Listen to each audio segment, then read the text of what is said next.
Organized by the group Pro-Israeli Democracy, a candlelight vigil took place to remember the 1,400 people that were killed during the October 7th assault by Hamas in Israel. Hundreds gathered in Columbus Circle, with many kneeling down to light a memorial candle to pray for the victims and for the hostages.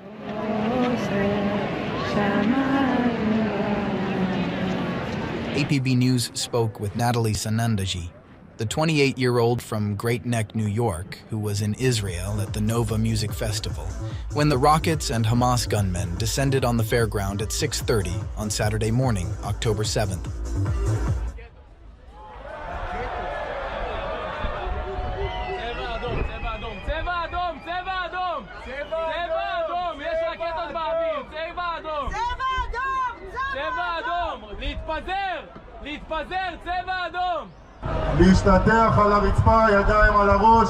I think it's important that I keep sharing my story because I think there are a lot of people who are very misinformed.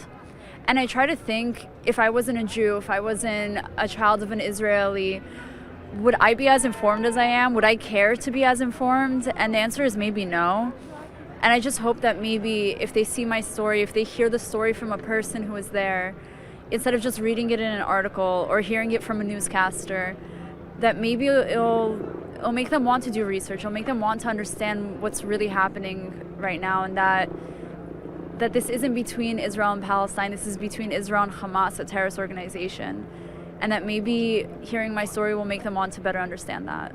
Natalie said that it's important for her to speak to groups and share her experience, but hasn't been able to process the horror she and the others went through. It's been almost a month, which is crazy to think about.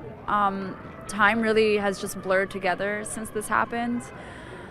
It's definitely hard to process, especially because as time goes on, we're losing more soldiers. The way I made it out, I got very, very lucky. I made decisions that got me out of there without a scratch.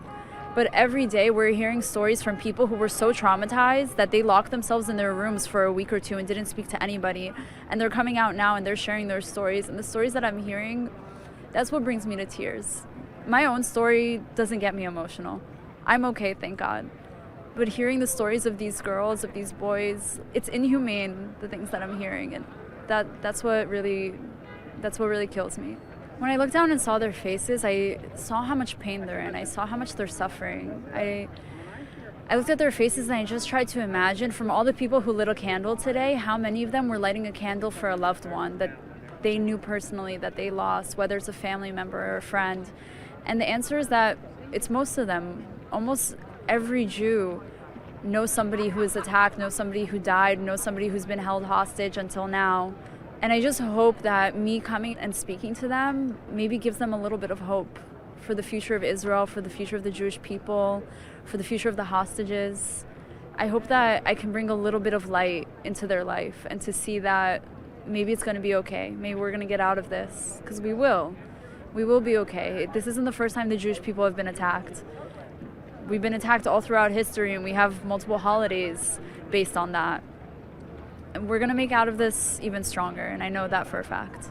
To all the Jews who feel scared right now, who feel scared to show their Judaism, don't let them make you feel scared, because that's almost as bad as letting them win.